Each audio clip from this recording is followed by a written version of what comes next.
Assalamualaikum warahmatullahi wabarakatuh. Selamat siang anak-anak kelas 8 khususnya. Semoga hari ini kita semua selalu dalam lindungan Allah Subhanahu wa taala dan diberi kesehatan serta tetap semangat, diberi semangat belajar di rumah. Baiklah anak-anak, untuk materi kita pada pertemuan minggu ini Ibu akan membahas seni teater.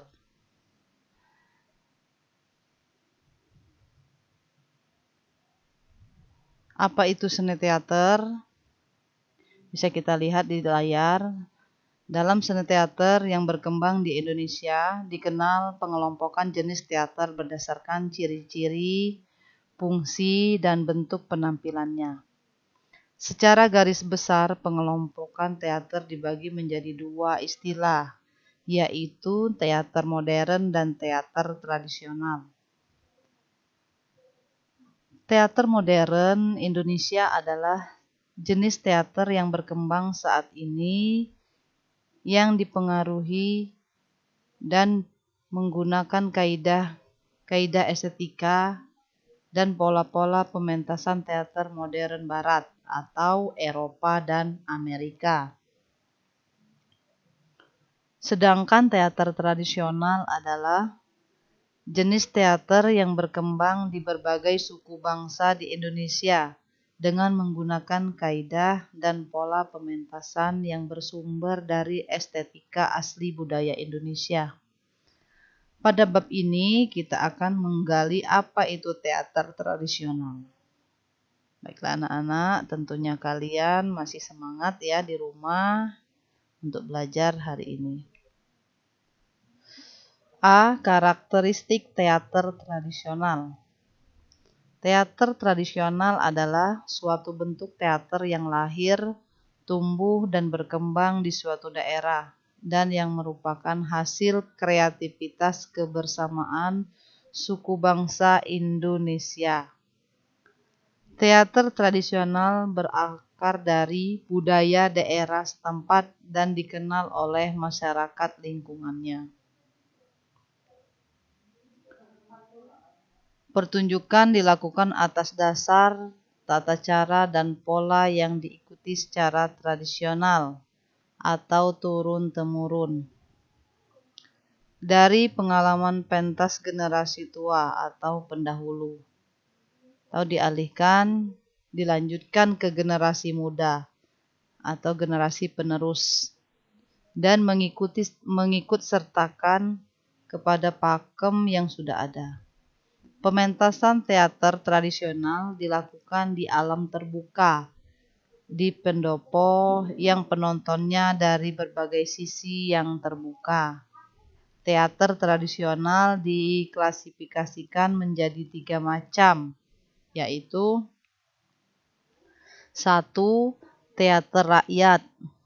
Ciri teater rakyat yaitu improvisasi, sederhana, spontan, dan menyatu dengan kehidupan rakyat.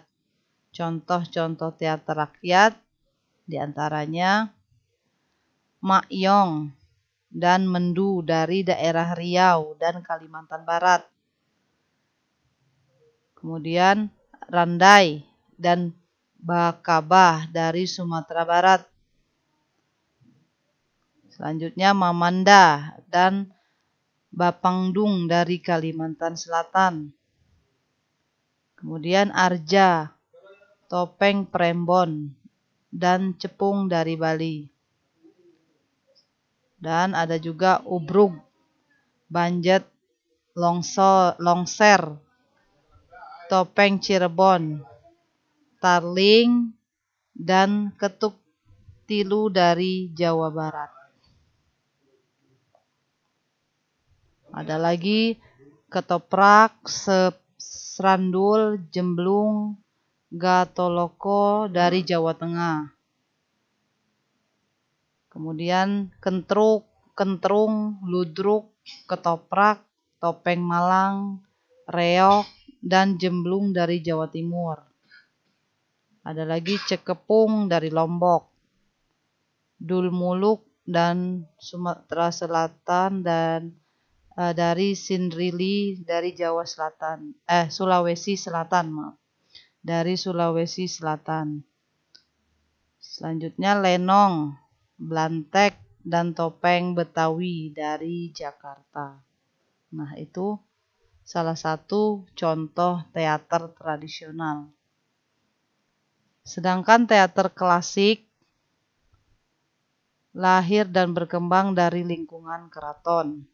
Sifat teater ini sudah mapan, artinya segala sesuatunya sudah teratur dengan cerita, pelaku yang terlatih, gedung pertunjukan yang memadai dan tidak lagi menyatu dengan kehidupan rakyat atau penontonnya.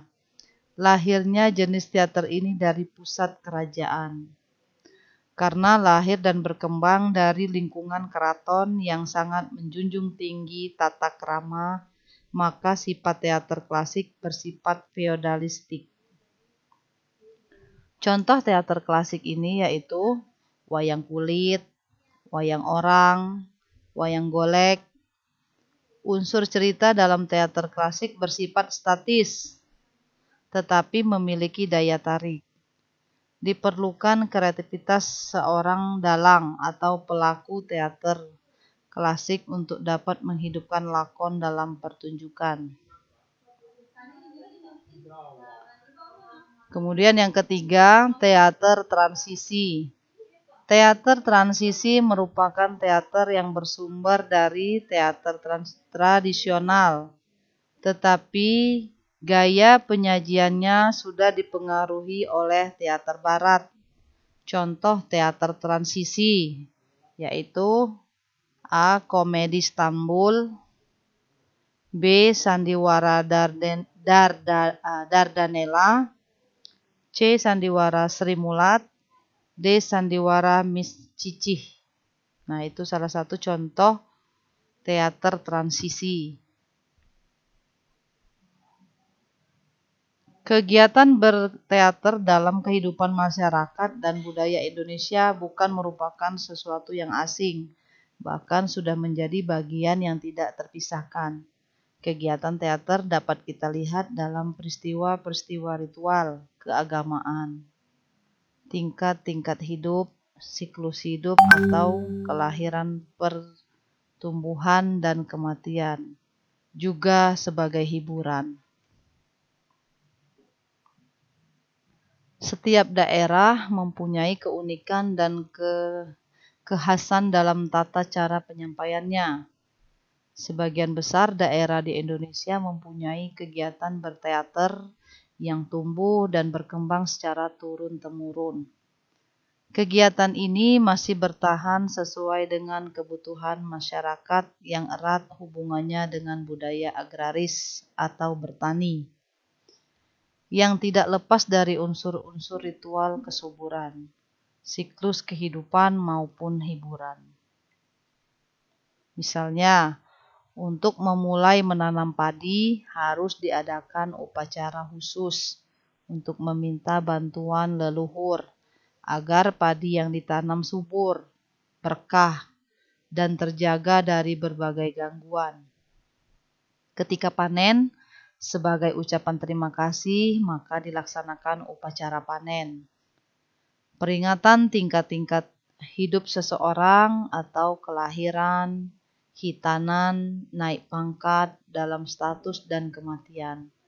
Selalu ditandai dengan peristiwa-peristiwa teater dengan penampilan berupa tarian, nyanyian, maupun cerita dengan tata cara yang unik dan menarik. Nah, mungkin kalian sudah bisa membayangkan pementasan-pementasan teater dalam acara-acara tertentu, khususnya acara-acara upacara adat atau acara-acara hiburan. Di situ pasti ada teater, baik itu berupa tarian, ya, sendra tari, ya, namanya tuh ya, cerita, tarian yang berbentuk cerita. Itu sama dengan teater. Kemudian lagu-lagu, ya, musikal, ya, musikal itu juga teater musikal, ya, drama musikal. Media ekspresi yang dipergunakan berbentuk laku atau laku, gerak, suara, dan bunyi yang dilakukan secara terpadu. Wujud pertunjukan tidak hanya dilakukan dengan dialog dan laku, tetapi dilakukan juga dengan gerak atau menari dan menyanyi, serta diiringi oleh musik yang merupakan kesatuan untuk lebih mengenali dan memahami teater tradisional. Ciri dan fungsi teater tradisional. Ciri-ciri umum teater tradisional yaitu 1. Cerita tanpa naskah dan digarap berdasarkan peristiwa sejarah, dongeng, mitologi, atau kehidupan sehari-hari. 2. Penyajian dengan dialog, tarian, dan nyanyian. 3. Unsur lawakan selalu muncul. 4. Nilai dan laku dramatik dilakukan secara spontan dan dalam satu adegan terdapat 2 unsur emosi sekaligus, yaitu tertawa dan menangis. Nah, ini ciri-ciri dari teater tradisional. Kemudian yang keempat, nilai dan laku dramatik dilakukan secara spontan dan dalam satu adegan terdapat 2 unsur emosi sekaligus, yaitu tadi tertawa dan menangis. Kelima, pertunjukan mempergunakan tetabuhan atau musik tradisional. Keenam, penonton mengikuti pertunjukan secara santai dan akrab, bahkan terlibat dalam pertunjukan dan berdialog langsung dengan pemain. 7. Mempergunakan bahasa daerah. 8. Tempat pertunjukan terbuka dalam bentuk arena atau dikelilingi penonton. Nah, kemudian ada fungsi-fungsi teater tradisional, yaitu 1. Memanggil kekuatan gaib. Kemudian 2. Menjemput roh-roh pelindung untuk hadir di tempat peselenggaraannya pertunjukan. 3. Memanggil roh-roh baik untuk mengusir roh-roh jahat. 4. Peringatan pada nenek moyang dengan mempertontonkan kegagahan maupun kepahlawanannya. 5. Pelengkap upacara sehubungan dengan peringatan tingkat-tingkat hidup seseorang, seperti keberhasilan menempati suatu kedudukan, jabatan kemasyarakatan, jadi kepala suku atau adat. Keenam, pelengkap upacara untuk saat-saat tertentu dalam siklus waktu, upacara kelahiran, kedewasaan, dan kematian. Ketujuh, sebagai media hiburan, fungsi hiburan ini yang lebih menonjol di kalangan teater rakyat. Nah, dari penjelasan seni teater pada kali ini, Ibu bisa menyampaikan seperti itu, dan kalian untuk lebih lengkapnya bisa lihat di buku paket kalian di bab seni teater, itu ada di buku paket yang sudah dibagikan dengan kalian. Nah, Ibu rasa mungkin itu saja yang dapat Ibu jelaskan untuk materi seni teater pada pertemuan kali ini. Untuk soal pada pertemuan kali ini, Ibu akan share di grup masing-masing kelas. Hanya itu saja materi kita pada pertemuan ini. Lebih dan kurang Ibu mohon maaf. Wassalamualaikum warahmatullahi wabarakatuh.